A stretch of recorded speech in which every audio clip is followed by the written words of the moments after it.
16 दिसंबर 2012 की वो काली रात जिसने पूरे देश को हिलाकर रख दिया। एक ऐसा नाम जिसकी वजह से पूरे देश में लॉ तक में संशोधन करने की डिमांड उठ गई।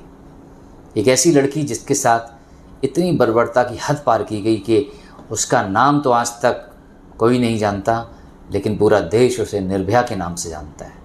16 दिसंबर 2012 की वो रात जिसमें एक फिजियोथेरेपी स्टूडेंट अपने फ्रेंड के साथ मूवी देखकर लौट रही थी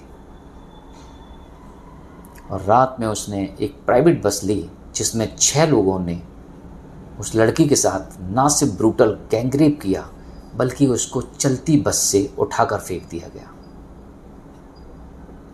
बहुत सारे पूरे देश में शौक का माहौल था। बहुत सारे प्रोटेस्ट हुए, कैंडल मार्च हुई। जो दोषी थे उनके लिए सज़ा का प्रावधान की मांग हुई। अल्टीमेटली दोषी पकड़े भी गए, लेकिन डॉक्टर्स ने जब चेक किया तो कई सारी इंटरनल इंजरीज थी,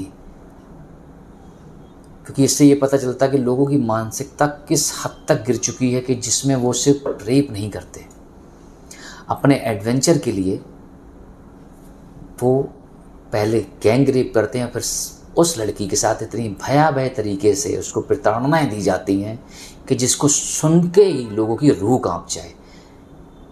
दोषी पकड़े गए जिसमें 6 दोषी शामिल थे। एक ने तो जेल में तुरंत ही सुसाइड कर ली क्योंकि गिल्ट वाली फीलिंग थी। एक बंदा जुवेनाइल था, उसको छोड़ दिया गया।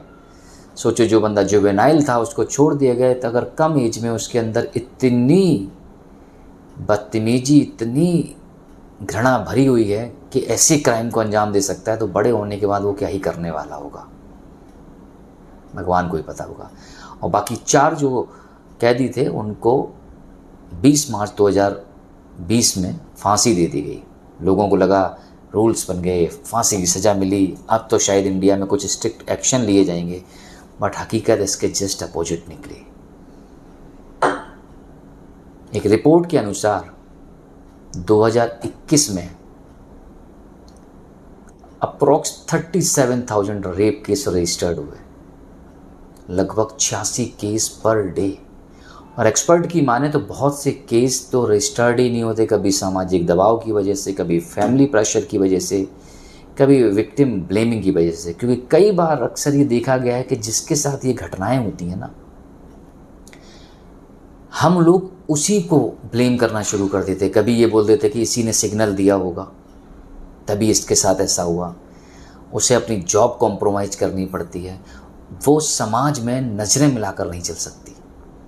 और इस पर अभी एक हाल ही में एक मूवी भी आई है 80, जिसमें इसी मुद्दे को उठाया गया है। जिसमें एक महिला का, शादीशुदा महिला जिसकी एक बेटी भी थी, एक स्कूल टीचर थी, उसका रेप हुआ, लेकिन स्कूल से उसे निकाल दिया गया ये कहकर क्योंकि बच्चे उस पर कमेंटबाजी करेंगे। वो समाज में नज़रें उठाकर नहीं चल सकती, बल्कि होना ये चाहिए कि जिसने ये क्राइम किया है उसको नज़रें उठाने का हक नहीं मिलता चाहिए, लेकिन होता जस्ट अपोजिट है। क्योंकि जिसके साथ ये कांड हुआ है, जिसके साथ ये दुष्कर्म किया गया, हम उसी को दोषी ठहराते हैं।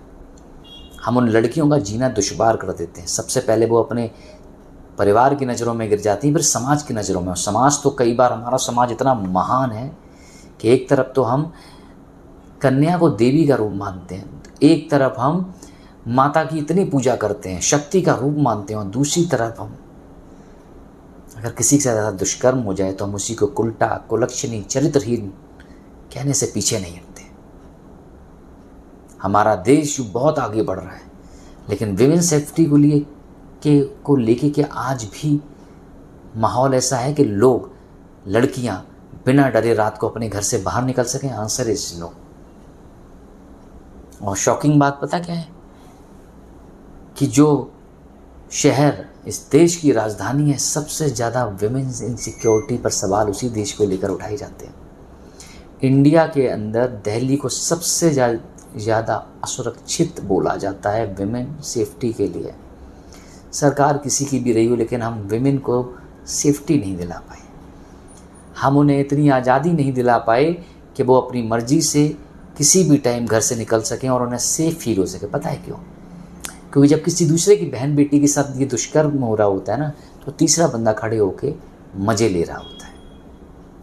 वो उस चीज़ पर उसी समय रिएक्ट करने के बजाय ना उस सिचुएशन से अपने वीडियो में कैद करने में ज़्यादा इच्छुक दिखाई पड़ता है। और ये सिचुएशन आज से नहीं है, ये सदियों पुरानी है। महाभारत के समय भी जब द्रौपदी का चीरहरण हुआ ना, तो सभा में एक से एक पावरफुल लोग बैठे हुए थे। अगर वो चाहते तो उसी समय चीरहरण रोक भी सकते थे और महाभारत जैसे युद्ध की ज़रूरत ही नहीं पड़ती, जहाँ लाखों करोड़ों लोग मार दिए गए, वध कर दिए गए युद्ध के नाम पे।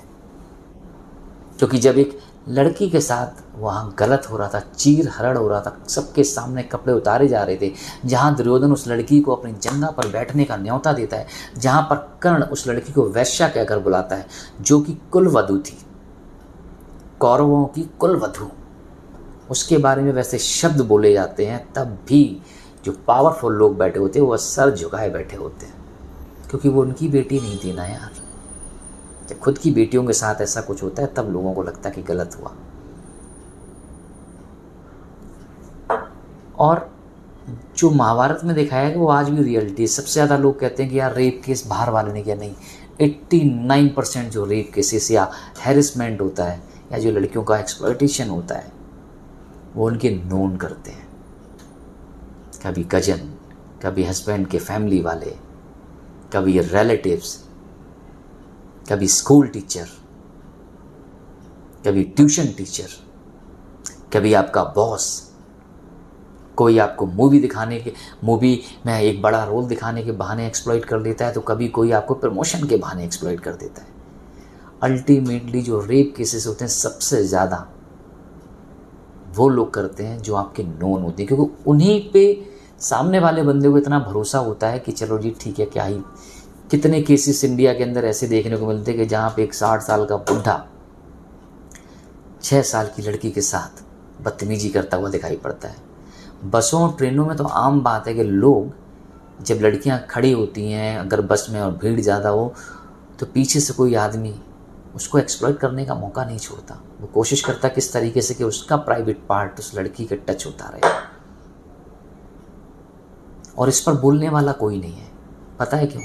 क्योंकि आज भी इतने स्ट्रिक्ट नियम नहीं बनाए गए हैं कि जहाँ पर लड़कियों को हम सुरक्षित फील करा सकें। लड़की किसी भी धर्म की हो, हिंदू, मुस्लिम, सिख, ईसाई, किसी भी धर्म की हो, एक्सप्लॉयटेशन तो हर धर्म की लड़कियों के साथ होता है।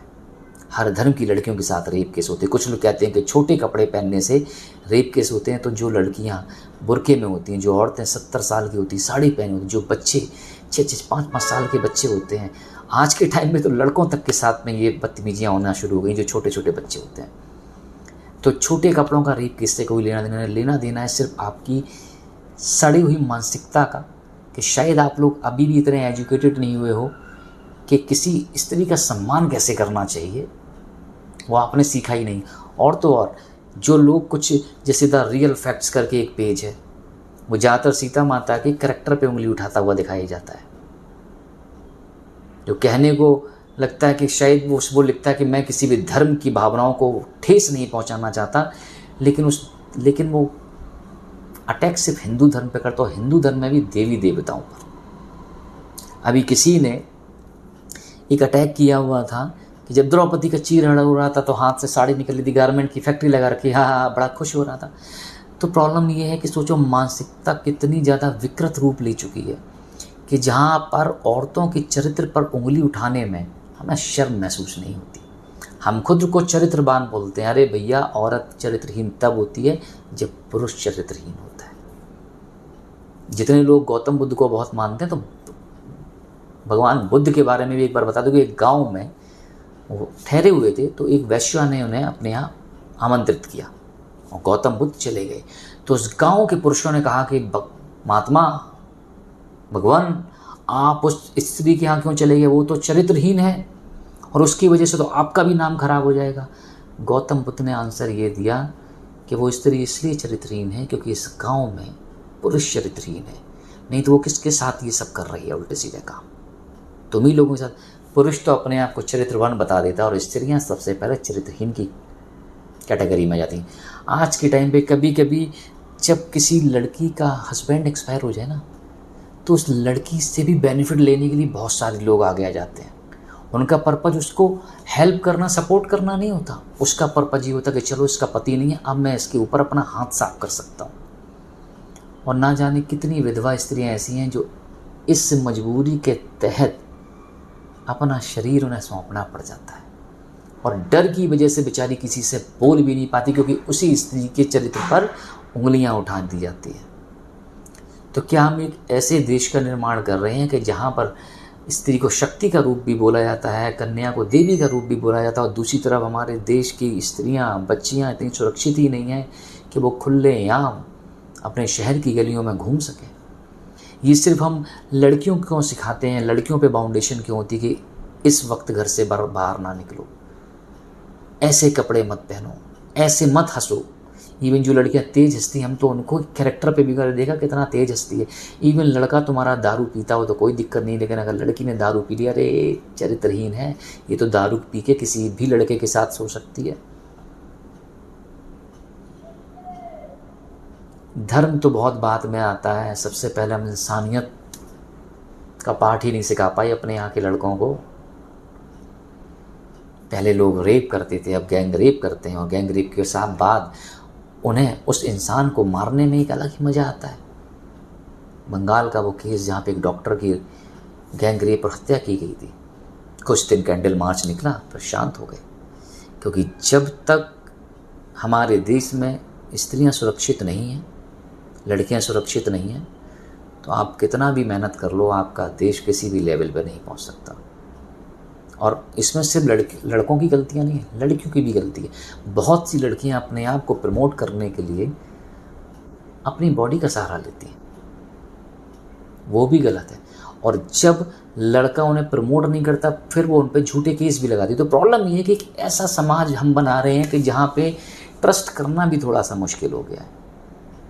बट हकीकत ये भी है कि इंडिया के अंदर लगभग 80 से 90 रेप केस पर डे होते हैं जो रजिस्टर्ड होते हैं। सोचने वाली बात है और अति निंदनीय है। क्या आपको नहीं लगता कि आपकी बहन, बेटी, बहुएं सुरक्षित आराम से कहीं भी निकल सकें? बस में जब ट्रैवल करें तो उन्हें किसी का डर ना हो। आज लड़कियों को अकेले भेजने में पेरेंट्स को डर लगता है कि कहीं उनके साथ कुछ हो ना जाए। तो क्या हमारी सरकार को ऐसे कुछ रूल्स नहीं बनाने चाहिए? क्या हमारे यहाँ माँ बाप को अपने लड़कों को इतना संस्कार नहीं देने चाहिए कि वो हर लड़की का सम्मान कर सकें? लेकिन संस्कार कहाँ से दोगे? जिस घर में उसकी माँ की बेइज्जती उसका बाप करता हो, तो लड़कों में सम्मान जैसी आदतें तो आएंगी नहीं ना। चाहे पुरुष हो चाहे स्त्री, हर किसी का अधिकार है उसे सम्मान मिलना चाहिए, और हर किसी का अधिकार है कि उसको सुरक्षित फील कराया जा सके। और आप लोग भी अगर मेरी इस बात से सहमत हो तो ज़्यादा से ज़्यादा इस वीडियो को शेयर करें और पहुंचाएं सरकार तक कि ऐसे रूल्स बनाएं कि इस देश की हर लड़की, हर स्त्री सुरक्षित फील कर सके। अपने घर में सुरक्षित फील नहीं कर रहे हैं तो हम बाहर कैसे सुरक्षा की बात करेंगे? बात अगर अच्छी लगी हो तो मेरे चैनल को सब्सक्राइब ज़रूर कीजिएगा, क्योंकि ये छोटी छोटी चीज़ें मोटिवेशन के लिए ज़रूरी होती है। क्योंकि आज ये जो मुद्दे उठाए जा रहे हैं ना, सिर्फ पर्सनल हित के लिए नहीं, ये पूरे देश के हित के लिए। जय श्री राम, जय हिंद।